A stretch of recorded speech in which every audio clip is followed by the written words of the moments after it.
Chapter 12. Dougie Oates and the Turtles. September 27, 1959. When it came time for Stephen's lawyer to present the defense arguments, the job may have seemed easy. In spite of the parade of 61 witnesses for the prosecution, the case was all circumstantial. No hard evidence existed. In theory, all the defense had to do was produce one solid witness who saw Steve and Lynn cross the bridge just as Steve said had happened. Just one such witness would cripple the Crown's case. 3 would remove all doubt. If Frank Donnelly appeared confident when he started his presentation of the defense, it may have been because he had 3 such witnesses. A fourth witness existed, but that fact lay hidden for 40 years.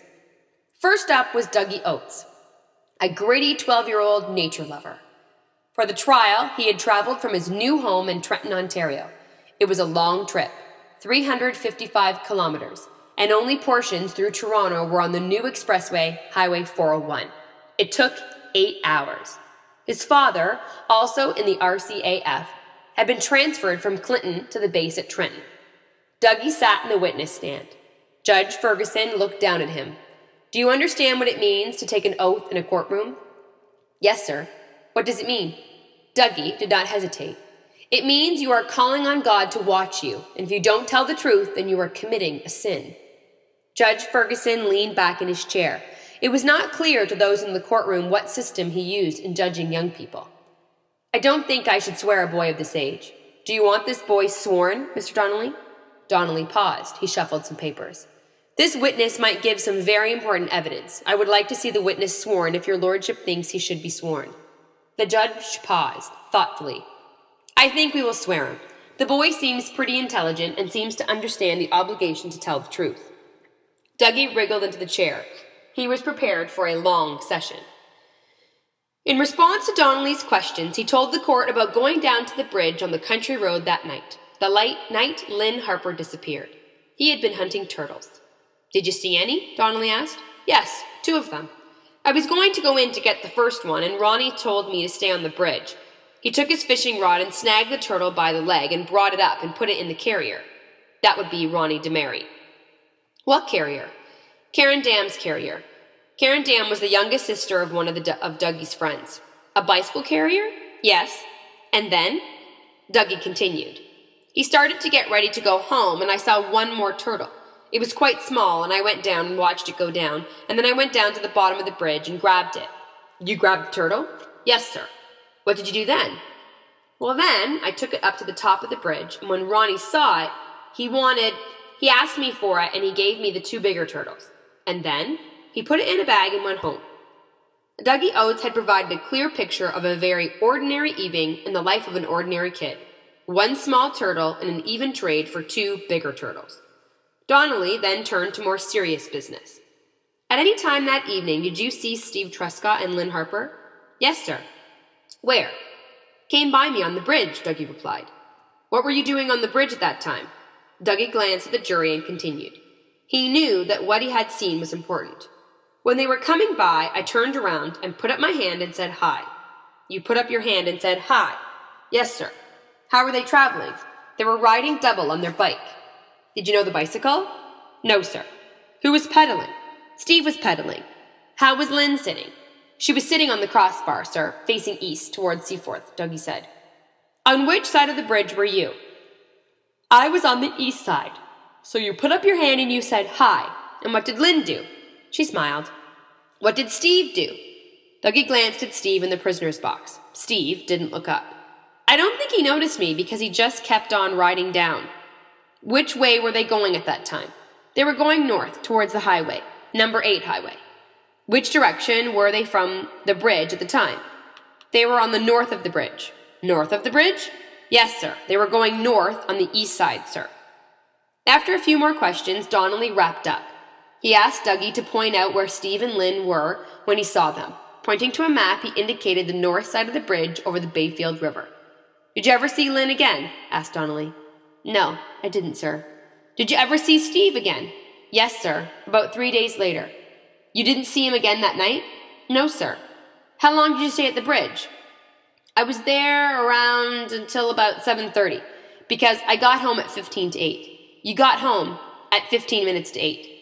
Donnelly looked up and gazed at the jury. To make sure they had not missed the point, he repeated, 15 minutes to 8? Yes, sir. Donnelly now turned to the Crown Attorney. Your witness, Mr. Hayes, he said, and returned to his seat. Crown Attorney Hayes rose and looked at Dougie Oates, 12 years old, 105 pounds. Hayes knew he had to move in quickly to challenge the young witness. If the jury believed Dougie, the Crown case did not stand up. It should be no contest. An educated, articulate, experienced, and polished lawyer against an urchin. Where did you see Steve 3 days later, he asked, referring to a question Dougie had answered a few minutes before. The aim was to throw him off, to appear confused. It didn't work. Down beside McLaren's house, near the woods on the station. And what did he say to you? I wasn't talking to him, sir. Now the Crown Attorney closed in, almost mocking in tone. You have never talked to Steve since this evening? I said hi to him once more. Pardon? Said the Crown Attorney, almost in disbelief. I said hi to him once more, and that was the last thing I said to him. Did you never talk to him about seeing him that night? No, sir. Did you only see him once that night? Yes, sir. And what time do you say that was? I couldn't recall. You don't know what time? No, sir. Now, thought the Crown Attorney, and he moved to deflate Dougie's story. Well now, other witnesses have told us of seeing Steve down there by himself at 6:30, Douglas. Is there a chance that that is what you saw? No, it isn't, sir. And then you have added Lynn through anything else you heard after? Pardon? Did you simply add Lynn through things you heard after? No, I saw him and Lynn. Can you assist us as to what time it was you saw them? No, I couldn't. Well, would you disagree with me that it was about 6:30? Yes, I would.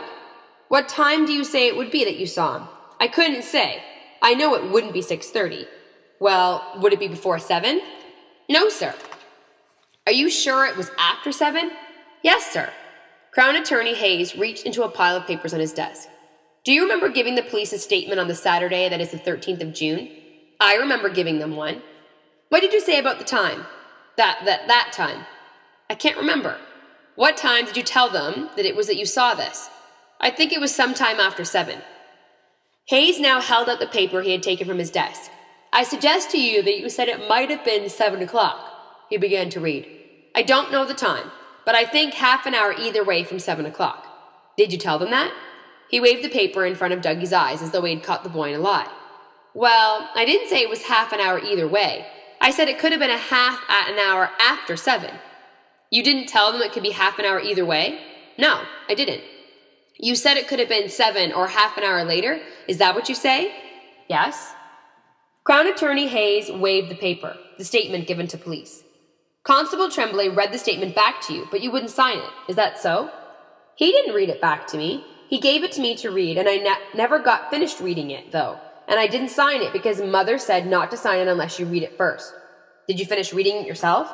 No, sir. Why? He didn't give me enough time, sir. Hayes handed the paper to Dougie Oates. Read it over, he said. Judge Ferguson intervened. We will have to have a recess to read it over.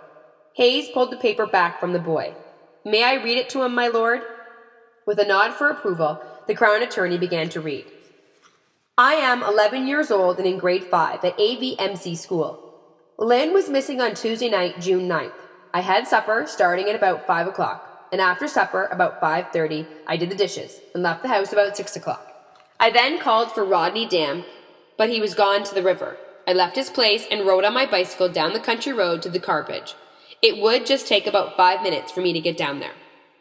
I saw the oldest DeMary boy sitting fishing down under the bridge. I talked to him and he caught a turtle, and then when he finished fishing, I went in after a turtle, and then he left from there and Karen Dom came up. I don't know who else was fishing, but Karen and I looked for turtles for a while, maybe 15 minutes. Then we were fixing our bike carriers up so the turtles couldn't get away, so we could put them in there and not have to carry them and ride our bikes one-handed. Before Karen came up, I saw Steve and Lynn ride by. They were riding double on Steve's bike going towards the highway. I saw them at the bridge before Kim and Dom came up. It might have been about 7 o'clock. I don't know the time, but I think half hour either way from 7 o'clock. I was under the bridge once in a while, but when I saw them go by, I was on the top of the bridge. I didn't see either Steve or Lynn again that night. I don't think I could say what they were wearing. I didn't look at a clock when I got home, but I'm supposed to be home around 8 o'clock. I understand what taking an oath means in court. Hayes looked up. Now, did you tell the police that? Not all of that, sir. I didn't say that I saw them at 7 o'clock either way. What did you say? I said that I saw them at 7 o'clock or after 7. The time element was crucial to the Crown's case. Hayes repeatedly tried to shake his little witness. Finally, he threw up his hands in desperation. Oh, I see. What makes you so sure it couldn't be before 7 o'clock, Douglas? Because I was down there for about an hour looking at turtles. How do you know it was an hour? I couldn't have seen them until after 7 anyway, because I was looking for the turtles for about 15 minutes. Why do you say 15 minutes, Douglas? Because time goes by quite fast when you're doing something. Still trying to rush the witness into stretching time to better fit the Crown case, Hayes continued. Did you go home on your bike? Yes. How long would that be after you say you saw Steve and Lynn go by on their bike? I couldn't answer that neither, sir. Well, would it be an hour afterwards, or what would it be? I don't think it would be an hour. But Hayes continued to press. Dougie pushed back, insisting that after Steve and Lynn had gone by, he and Karen had put the turtles in the carrier and gone home. We were just looking for a couple of more turtles, and we fixed up the carrier. How long do you think you looked? Maybe about 10 to 15 minutes. Hayes blew a breath toward the ceiling. 10 to 15 minutes. Do you think it would be that long for you to look and put your turtles in the carrier? But never rush a patient hunter. Dougie Oates replied, Yes, because we were letting them crawl along the ground. Snickers in the courtroom. And then you went directly home. We stopped at the railway tracks. How long? For about 10 minutes. Because there was a turtle there that had been run over by cars quite a few times, because it was pretty well dried out. And I took off the claws and I put them in my top pocket of my shirt and went home. More Snickers. You got home at one time, about 15 to 8. Shortly after this, Crown Attorney Hayes sat down. How do you defeat a witness who trades in racing turtles and collects their claws in a shirt pocket? Chapter 13. Proof of Innocence. September 18th, 1959. Gordon Logan was 13 in grade 7 and a friend of Steve's. On the evening of June 9th, he told the court his evening had been about fishing and swimming. Gordon spoke of meeting another classmate that evening, Richard Gallatley, who gave him a ride on his bike down to the car bridge, about 1,500 meters away. There, Gord had gone to the swimming hole 200 meters east of the bridge, and Richard had gone home to get his bathing suit. And then, asked Donnelly, I went in swimming until about 7:30, and then I saw Steve and Lynn go by the bridge on Steve's bicycle. You say you saw Steve and Lynn go across the bridge? Repeated Donnelly. He couldn't risk the jury missing this key fact. How were they traveling? They were riding double on Steve's bicycle. Lynn was sitting on the crossbar. Did you see either of them again? Gord testified that he saw Steve return alone about 5 minutes later. I saw Steve ride back to the bridge, and I saw him stop at the bridge. Donnelly felt confident at this point. With the testimony by Dougie Oates' older brother, Alan, who testified he had seen Steve at the bridge after 7:30 p.m., he had now presented 3 witnesses who supported Steve's story. When it came time for cross-examination, Crown Attorney Hayes worked hard at planting seeds of doubt in the minds of the jury. He had to counter the 3 witnesses who supported Steve's story. The gloves came off. I suggest to you, Gordon, said Hayes, that standing where you say you were standing, that you could not tell anyone on that bridge, that you couldn't tell a boy from a man or a girl from a woman. I disagree. Even Judge Ferguson joined in the fray. Is the rock not 600 feet east of the road bridge? Asked the judge. No, sir, I don't think it is. How far do you think it is? 300?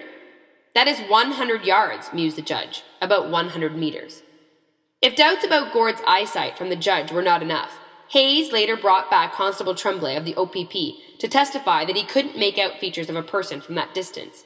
No one ever thought to test Gordon Logan to see if he could identify a boy and a girl on a bike while standing on that rock. Years later, police tests confirmed that you could. Even worse, everyone ignored the fact that from the same distance, Crown witness Jocelyn Godet and Butch George had recognized each other. Butch was in the swimming hole and Jocelyn in the parking lot up the road near the tracks. They apparently not only recognized each other, but talked across this distance.